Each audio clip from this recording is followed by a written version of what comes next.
नमस्कार। यह फलक की कहानियों का अद्भुत संसार किस्सा कहानी। मैं लावण्या नायडू आज आपको सुनाने जा रही हूँ फलक के एक लेखक जुनैद रॉयल पठान जी की लिखी कहानी अनिरुद्ध परिणय नीलम। नहीं रहना इस सन की बुढ़े की बीवी बनकर, मुझे अपने साथ ले जाओ बाके। बागपन की वो उम्र कितनी जिंदा दिल होती है ना। बस हमेशा खुद से बातें करने का मन, हमेशा सपने देखने और उसमें जीने का मन।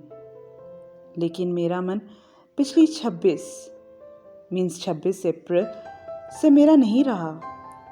वो तो उनका हो गया जो हाथ में माइक थामे सामने से बस गाते जा रहे थे। अनिरुद्ध सिंह, हमारे हिंदी के प्रोफेसर। उम्र यही कोई 45 की, लेकिन जोश और जज्बा बिल्कुल 25 वाला। हालांकि 20 की थी मैं। हाय गाइस, माई सेल्फ नीलम देशमुख। संगीत मेरी कमजोरी और फिल्में मेरी चाहत है, वो भी romantic movie. I love Aman Kumar. उसकी बातें, उसकी आंखें, उसकी हेयर स्टाइल, और जब वो फिल्मों में दोनों बाहें फैलाकर हीरोइन को अपनी बाहों में लेता है ना, मेरे जिस्म में एक वाइब्रेशन होने लगती है। जिंदगी बहुत खूबसूरत होती है, इसका पता मुझे कॉलेज के गेट के अंदर लगा। हर लड़के की चाहत बनकर चमक रही थी मैं। क्या वक्त था यार, वाओ, जस्ट हेवन। अनिरुद्ध, जिन्हें मैंने पहली बार देखा और देखती ही रह गई। कॉलेज का एनुअल डे और उसी दिन अनिरुद्ध का कॉलेज ज्वाइन करना, और एंकर ने जब उनको हमसे इंट्रोड्यूस करवाया, wow, he is so handsome like Aman Kumar. Same hair style, black coat and pant and red tie. Mata Rani की कसम, मैं उनकी होने लगी थी। लेकिन जैसे ही उन्होंने किशोर कुमार का एक रोमांटिक सॉन्ग गुनगुनाया, मैं दिल हार गई, सच्ची। फंक्शन खत्म हुआ और मेरी प्रेम तरंग उमंग के सलोने घोड़ों पर सवार होकर लव जर्नी पर निकल गई। अब तो हर दिन वो सामने खड़े होकर प्रेम समझाते और मैं बस उनको समझती जाती। जितना डूबती उनमें, उतना ही अंदर तक उतरती जाती। अब हम उम्र लड़के, उनकी तारीफें, उनके प्रपोजल, उनके कन्वेंस सब डस्टबिन में डालकर आगे बढ़ती। अब रातों को नींद नहीं आती थी। प्रेम मेरी देह के प्रत्येक अंग को झकझोर रहा था। आंखें बस अनिरुद्ध का चेहरा बुनने लगती, और जब पता चला कि उन्होंने अब तक शादी नहीं की तो मैं खिल गई, मैं गुलनार हो गई। मेरे सपने अब मेरे स्वामित्व से बाहर होने लगे। भले ही वो मेरे थे, लेकिन उन पर नियंत्रण अनिरुद्ध का था। जब प्रेम समंदर भर गया तो उफान लेने लगा। वो छलकने को आतुर हो गया, और एक दिन मैंने हिम्मत बटोर कर अनिरुद्ध को अपनी कॉपी चेक करने को दे दी। उसमें मेरे दिल का हाल भी था और मेरा फ़ोन नंबर भी। और गहरी सांस भरकर किसी तरह मैं घर पहुंची और खुद को कमरे में लॉक कर लिया। रात भर इस उधेड़-बुन में जगती रही कि नेक्स्ट डे अनिरुद्ध कैसे रिएक्ट करेंगे। खैर, अगले दिन की बहार ने जिंदगी सजाई और मैं कॉलेज पहुंची, डरी डरी, सहमी सहमी। तभी सामने से अनिरुद्ध आते दिखाई दिए और मैंने आंखें झुका ली। अनिरुद्ध ने मुझे देखा तक नहीं और क्लास में मुझे बुरी तरह इग्नोर किया। मेरी आंखों में आंसू भरने लगे और मैं कॉलेज से छुट्टी लेकर घर चली आई। मैं अपना कमरा बंद करके रोती जा रही थी। मम्मा बार बार दरवाज़ा नॉक करती और चली जाती। आज मम्मी घर पर ही थी। वो एक बैंक मैनेजर हैं, पापा नहीं हैं मेरे। इसलिए पूरी आज़ादी हासिल की मैंने। लेकिन इकलौती और घर से संपन्न औलाद होने का कोई गलत फायदा नहीं उठाया मैंने। लेकिन जो बोझ मेरा मन उठा रहा था उसका क्या? मेरी आंखें रोते रोते लाल हो गई। तभी फ़ोन की रिंग बजी और वो बजती ही रही। तीसरी रिंग में मैंने फ़ोन उठाया। हेलो नीलम, अनिरुद्ध सर बोल रहा हूँ। मैंने सुना तुम छुट्टी लेकर घर आ गई। Are you all right? मैं खिल गई आवाज़ सुनकर, जिंदा सी हो गई। बता नहीं सकती कि मुझे क्या होने लगा था। मेरी आवाज़ मेरे गले में फंसने लगी और फिर उसका रिसाव हुआ। यस सर, थोड़ा सरदर्द था बस। मिल सकती हो शाम को 5 बजे वेंडर कैफे में? मुझे फिर और नहीं चाहिए था। इस दौर मुझे वो मिल रहा था जो इस वक्त मेरी सांसें जिलाने के लिए काफ़ी था। यस सर, मैं आऊँगी। फ़ोन डिस्कनेक्ट हुआ और मैं बिस्तर पर खड़े होकर नाचने लगी। डोर ओपन किया और मम्मी को गले लगा ली और तुरंत बाथरूम में जाकर फर्स्ट ऑफ ऑल बाथ लिया और फिर अपने आप को सजने संवारने में लग गई और बैकग्राउंड में म्यूज़िक बजता रहा। सजना है मुझे सजना के लिए। मैं 4:45 बजे ही कैफ़े पहुंच गई, लेकिन अनिरुद्ध मुझसे ही पहले बैठे मिले। मैं शर्माकर उनके सामने स्टैच्यू बनकर खड़ी हो गई। उन्हें मुझे सीट ऑफर किया और फिर वो बोले, देखो नीलम, तुम एक बहुत अच्छी लड़की हो। तुम्हें अभी अपना फ्यूचर पर फोकस करना है। मैं तुमसे उम्र में बहुत बड़ा हूँ और ये रिश्ता बिल्कुल भी मुमकिन नहीं। प्लीज़ अंडरस्टैंड करो। इतना सुनते ही मैं छलक गई और तुरंत सीट से उठी और मैंने घर की ओर दौड़ लगा दी। अनिरुद्ध मुझे रोकते रहे, लेकिन मैं बाढ़ के पानी में लाश की तरह बहती चली गई। अनिरुद्ध फ़ोन पर फ़ोन करते रहे, लेकिन मैंने फ़ोन रिसीव नहीं किया। मैं स्वयं में नहीं थी। मैंने फ़ोन स्विच ऑफ कर दिया और पूरे 3 दिन खुद को घर में लॉक कर लिया। मेरी हालत बद से बदतर होती जा रही थी। तभी चौथे दिन संडे की सुबह अनिरुद्ध हमारे घर आए।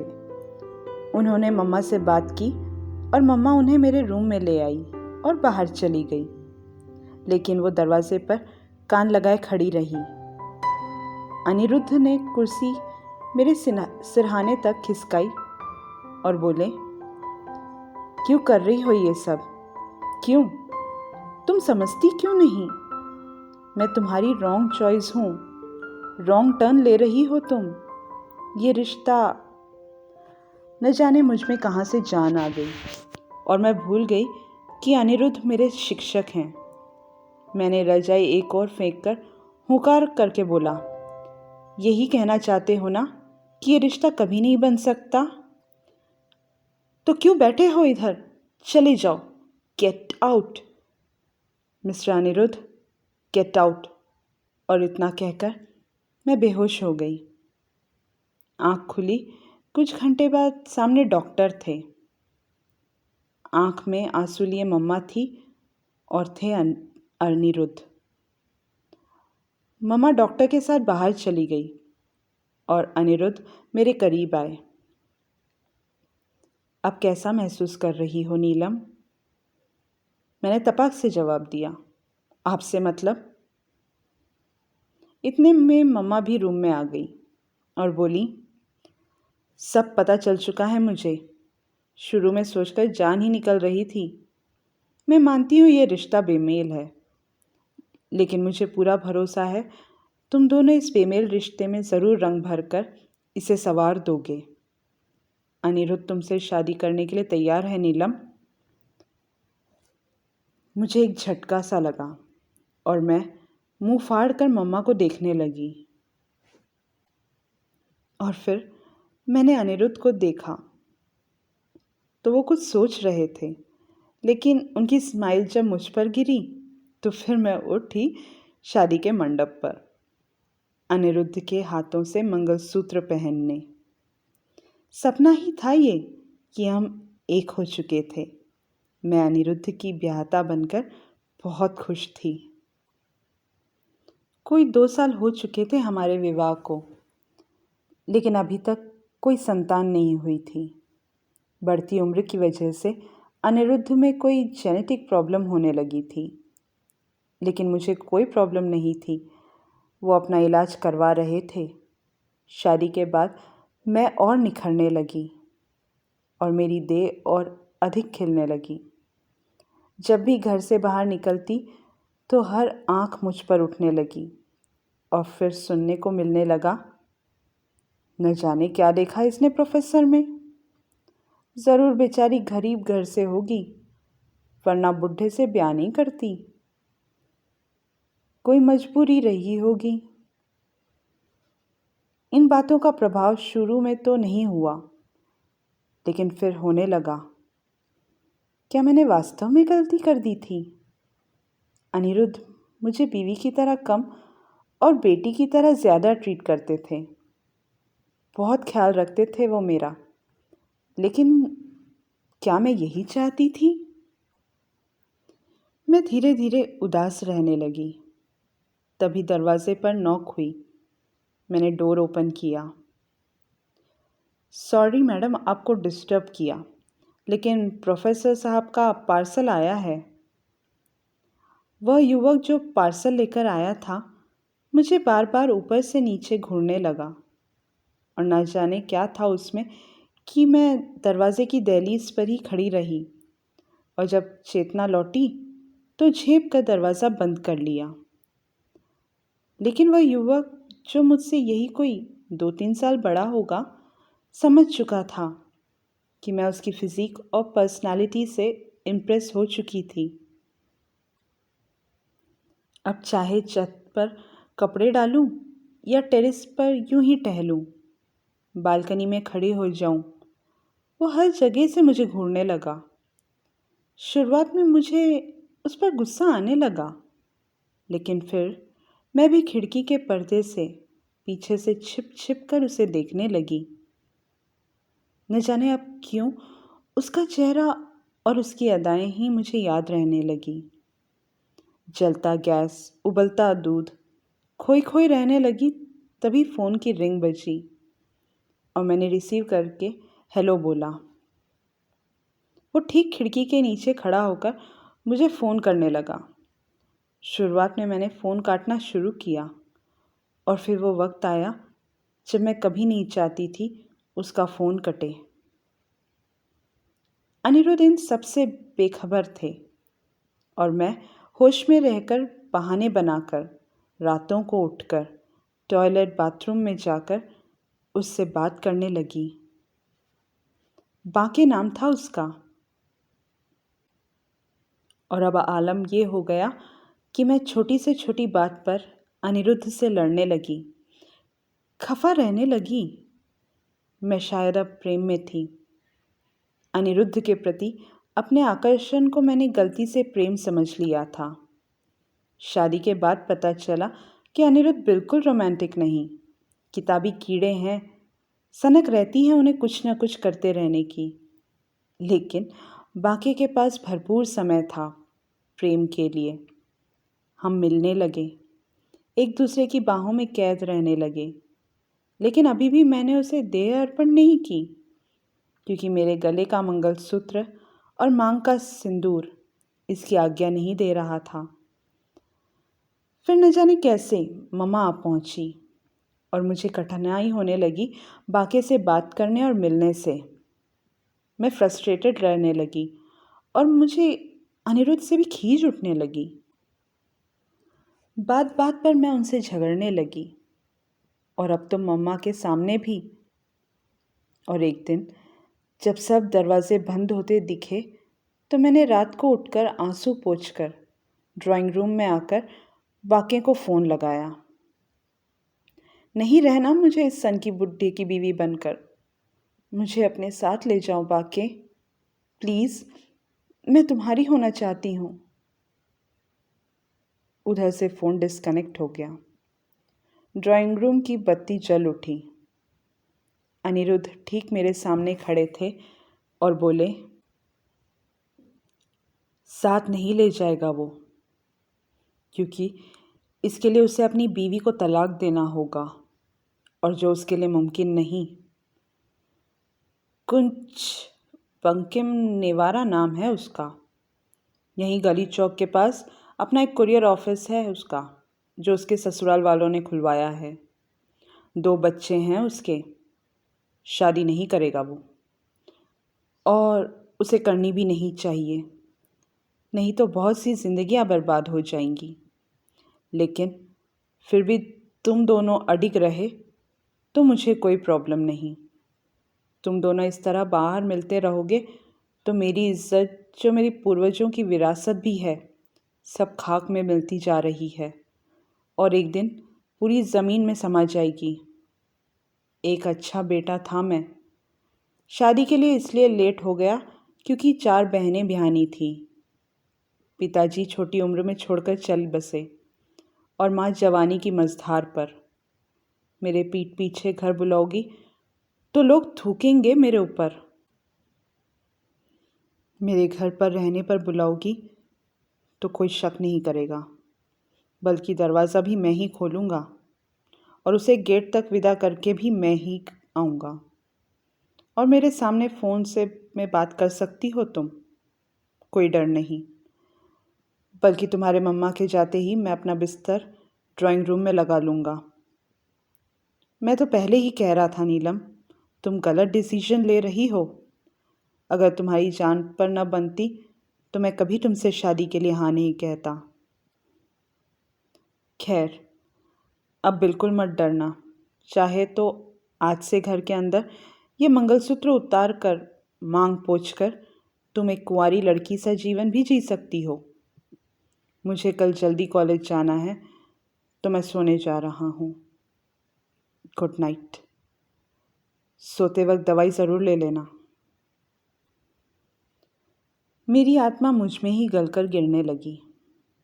मेरी ज़मीर के इतने धमाके हुए कि वो अब बचा ही नहीं, और फिर दिखी सामने खड़ी हुई मम्मा। काश उसी दिन मैं अपनी कोख चाकू से काटकर फेंक देती जिस दिन तू उसमें समाई थी। काश उसी दिन तेरा गला घोट देती जिस दिन तूने इस देवता जैसे इंसान को अपने जाल में फंसाया था।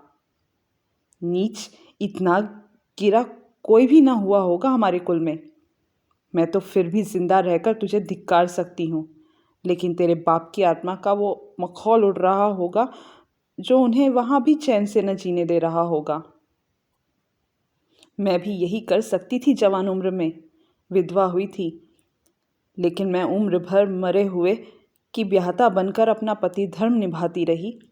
और तू, जिंदा पति जो भगवान ही तो है, इतना भोला, इतना मासूम, इतना सरल, और इतना तुझे प्रेम करने वाला, तू उसे उसके साथ रहकर दीमक की तरह खोखला करने लगी। जा, श्राप लगे तुझे, उस प्रत्येक, उस स्त्री पुरुष को मेरा। मम्मा कुछ बोलती, इससे पहले ही अनिरुद्ध ने उनका मुंह बंद कर दिया और बोले, आप माता हैं, कुमाता नहीं। उसे वो करने दे जो वो चाहती है। आखिर वो भी एक इंसान है। मैं दौड़कर गिर पड़ी अपने देवता, अपने भगवान के चरणों में, और पटकने लगी अपना माथा उनके चरणों में। मैं पारस से पीट करके लोहे को अपना भाग्य बना रही थी। मेरा पति मात्र भगवान ही नहीं, एक अच्छा बेटा, पुत्र और भाई भी है। वो सबसे अच्छा पति है। एक औरत का गर्व होता है ऐसा पति जो उसके गलत को भी उसकी गलती नहीं, उसका चयन मानता है, उसका अपराध नहीं, उसका अधिकार मानता है। मैंने वास्तव में एक इज्जतदार, शरीफ और बहुत नेक इंसान की जिंदगी बर्बाद कर दी। अब यदि माफ़ी न मिले और मुझे उनकी दुनिया स्वर्ग बनाने का एक और मौका फिर न मिले तो मुझे मौत मिले, अत्यंत निर्मम और बर्बर मौत। लेकिन मेरे पति के सत्कर्म मेरे पापों को काट गए। उन्होंने न मुझे अपने चरणों से उठाया बल्कि अपने गले लगाकर भरपूर अपनी आँखों के मैल और दिल के पाप बहाने का मौका दिया, जिससे मैं पुनः पावन और निर्मल हो जाऊं। और फिर माँ भी ममता के हाथों टूट गई और उन्होंने अपने शाप को बीच में अधूरा छोड़ मेरे सर पर हाथ रखकर मुझे वर दिया कि मैं वफा बनकर अपनी खुशबू अनिरुद्ध पर लुटाती रहूं। ये कहानी इतनी ही। आप अभी सुन रहे थे लावण्या नायडू की आवाज़ में लेखक जुनैद रॉयल पठान जी की लिखी कहानी अनिरुद्ध परिणय नीलम। और नई कहानियाँ सुनने के लिए चैनल को सब्सक्राइब ज़रूर करें। धन्यवाद।